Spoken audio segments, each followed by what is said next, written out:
Assalamualaikum warahmatullahi wabarakatuh. Jumpa lagi dengan channel Suyek. Kali ini saya akan membawakan cerita horor yang berjudul Lembur Kerja. Oke teman-teman, kita langsung ke ceritanya.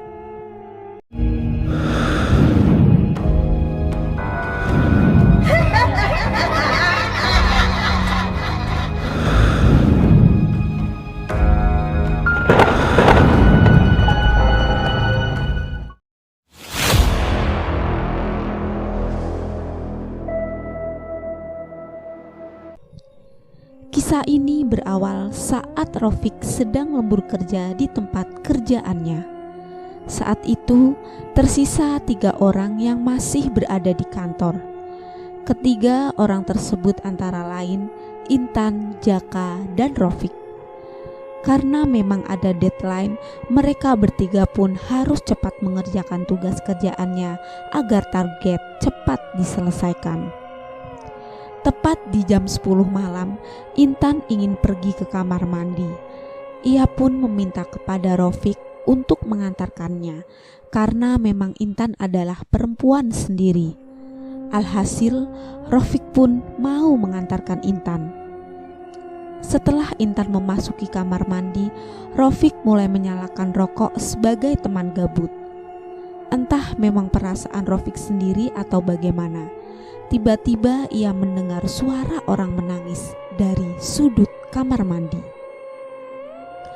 Rofik mengira itu adalah suara Intan. "Tan, lu nangis?" Namun tidak ada jawaban dari Intan yang berada di kamar mandi. Akhirnya Rofik pun tidak memperpanjang hal tersebut. Barulah setelah Intan keluar, Rofik langsung bertanya kepada Intan, "Lu tadi habis nangis?" "Hah? Nangis? Gua gak nangis kok." "Seriusan? Mana mungkin gua nangis di kamar mandi. Emang tadi ada suara orang nangis?" "Gak ada sih, paling perasaan gua aja." Mendengar jawaban dari Intan, Rofik pun mulai berpikir yang aneh-aneh. Ia kemudian langsung menyuruh Intan untuk segera kembali ke kantor. Akhirnya mereka berdua pun kembali ke kantor. Sesampainya di kantor, Jaka sedang asik mendengarkan musik. "Jak, udah kelar kerjaannya?" "Bentar lagi nih," jawab Jaka. "Ya udah, ayo selesain." Mereka bertiga pun kembali melanjutkan pekerjaan. Namun di sela-sela mereka sedang sibuk bekerja, tiba-tiba ada yang melemparkan korek kepada Rofik hingga membuat Rofik sedikit emosi. "Jak, lu lemparin korek ke gua?" "Hah, korek? Orang gua dari tadi diem aja," jawab Jaka. "Terus siapa? Lu ya, Tan?" tanya Rofik. "Gua, mana mungkin gua usilin lu yang lagi kerja." Rofik hanya terdiam sambil memperhatikan kedua temannya yang merasa tidak melemparkan korek api ke kepalanya. Akhirnya Rofik pun kembali melanjutkan pekerjaannya dengan hati yang sedikit kesal. Tepat di jam 11 malam, Intan mengeluh ingin pulang karena badannya sangat capek. Ia pun meminta kepada Jaka untuk mengantarkannya dulu ke rumah. Jaka pun menanyakan hal ini kepada Rofik. "Fik, gua anterin Intan dulu gak apa-apa kan?" "Kemana?" "Anterin dia balik, nanti kesini lagi." "Nanggung, bentar lagi. Dia kecapean, Fik, kasian." Rofik pun agak kecewa dengan pilihan yang dibuat oleh Jaka. Seolah-olah Jaka lebih mementingkan Intan dibanding dengan dirinya. "Ya udah, ntar baliknya bawa makanan ya." "Iya, nanti gua bawain makanan." Akhirnya Jaka pun keluar kantor untuk mengantarkan Intan pulang ke rumah. Dan sekarang tinggallah sendiri Rofik di kantor. Di sela-sela Rofik sedang menggarap kerjaannya, hal yang aneh pun kembali terulang. Tiba-tiba ia mendengar suara langkah kaki dari luaran kantor. Rofik pun mulai heran. Tidak mungkin yang berada di luaran adalah Jaka. Terlebih lagi, Jaka sedang mengantarkan Intan yang sedang pulang ke rumah. Rofik pun mencoba untuk berpikir positif agar dirinya tidak terbawa suasana terhadap kondisi kantor yang sepi itu. Singkat cerita, Rofik tiba-tiba haus. Dia pun ingin mengambil minuman di dapur. Karena memang keterpaksaan, Rofik pun memberanikan diri untuk pergi ke dapur. Saat dirinya hendak ke dapur, Rofik mendengar suara air keran berbunyi. Rofik kira sebelum Jaka dan Intan pulang, mereka berdua lupa untuk tidak mematikan keran. Akhirnya Rofik pun mematikan keran tersebut. Setelah itu ia pun mengambil air di dapur. Namun setelah Rofik meletakkan gelas di meja, tiba-tiba ada sesuatu yang menyenggol gelas tersebut hingga terjatuh. Rofik pun terkejut bukan main. Ia menyadari bahwa itu bukanlah kesalahannya. Karena saat Rofik menaruh gelas, posisi kedua tangan sedang memainkan handphone. Rofik pun segera mencari sapu dan serokan untuk mengambil bekas-bekas pecahan gelas yang berserakan di lantai. Setelah usai membersihkan pecahan gelas, Rofik pun kembali ke ruangannya dan melanjutkan pekerjaan dengan pikiran yang masih bertanya-tanya. Jam menunjukkan pukul 11:30, namun Jaka belum juga datang. Rofik pun mencoba untuk menelpon Jaka lewat telepon seluler. Namun beberapa kali Rofik menelpon, tidak ada jawaban sama sekali dari Jaka. Rofik pun mulai resah saat itu. Ia merasa ada yang aneh di kantornya. Sebelumnya saat Rofik lembur, tidak ada kejadian-kejadian janggal seperti yang sudah ia rasakan sebelumnya.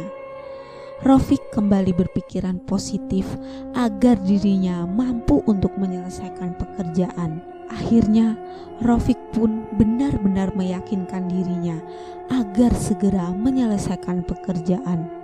Singkat cerita, 10 menit kemudian Jaka tiba di kantor.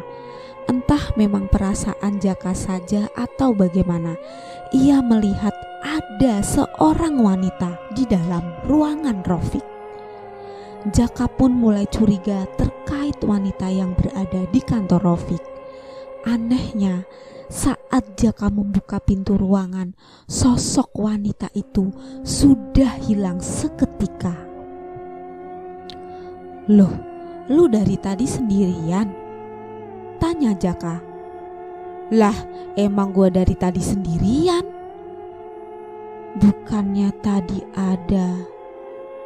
"Siapa? Jangan halu loh." "Seriusan, gua gak halu. Tadi gua lihat orang lain di ruangan." "Udahlah, jangan ngomong yang enggak." Jaka pun langsung meletakkan makanan itu tepat di depan meja Rofik. "Lu beli buat gua doang? Gua udah makan tadi di jalan." "Pantesan lama, parah banget loh." "Ya, gua lapar banget tadi." Jaka pun tiba-tiba terkejut saat komputer miliknya tiba-tiba keriset sendiri. Fik, lu riset komputer gua ya?" "Mana ada, gua gak nyentuh apapun di komputer lu." "Lah, ini buktinya keriset. Terus siapa dong?" "Setan kali," jawab Rofik sambil bercanda. Jaka pun merasa kesal saat itu. Ia pun harus mengulangi pekerjaannya dari awal lagi karena data yang sudah dimasukkan tiba-tiba menghilang begitu saja. Alhasil, mau tidak mau, Jaka kembali menata data-data yang sudah hilang tanpa bekas. Di sela-sela Jaka sedang menggarap pekerjaan, Jaka mendengar suara tangisan tepat di luar ruangan. Suaranya sangat jelas dan membuat Jaka merinding seketika. Fik, lu denger gak? Denger apaan? Suara orang nangis. Mana ada, gak ada suara apapun. Coba deh lu diem sebentar, ini jelas banget. Mereka pun diam sejenak untuk menangkap suara tangisan yang baru saja didengar oleh Jaka. Dan saat mereka sedang mencoba fokus untuk mendengarkan suara tangisan tersebut, tiba-tiba dari depan ruangan mereka melihat sosok wanita bergaun putih melewatinya. Rofik dan Jaka yang melihat itu langsung saling berpandang-pandangan. "Lu lihat gak barusan?" tanya Jaka. "Iya, gua lihat, jelas banget." "Kayaknya kita harus nunda kerjaan kita, Fik. Kita pulang aja yuk."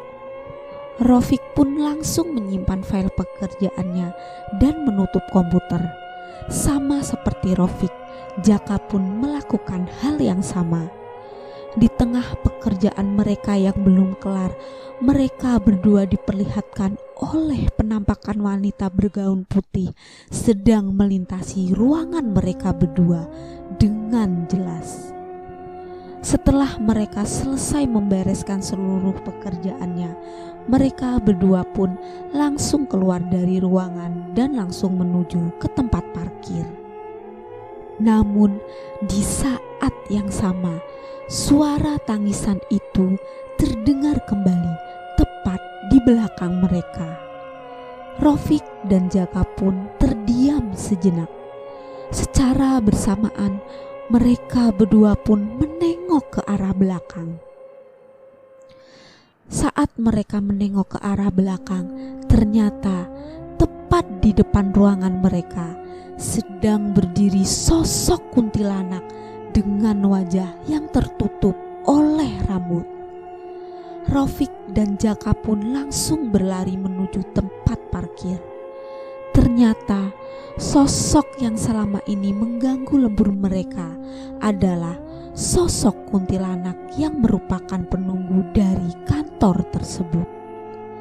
Setelah mereka tiba di tempat parkir, mereka pun langsung pulang dan tidak mengulangi kegiatan lembur kerja lagi kecuali jika beramai-ramai. Singkat cerita, keesokan harinya Rofik dan Jaka melaporkan hal ini kepada atasannya. Dan atasannya pun membenarkan jika di kantornya ada sosok kuntilanak yang memang menampakkan diri ketika di malam hari. Atas penjelasan tersebut, Rofik dan Jaka pun tidak lagi-lagi untuk melakukan lembur kerja, karena yang mereka berdua takutkan adalah saat mereka berdua sedang bekerja, sosok kuntilanak tersebut mengganggu pekerjaan mereka. Semenjak saat itulah, atasan melarang para karyawannya untuk melakukan lembur kerja kecuali dengan jumlah yang melebihi dari 5 orang. Selesai. Oke teman-teman, sekian cerita dari saya. Wassalamualaikum warahmatullahi wabarakatuh. See you next time. Bye.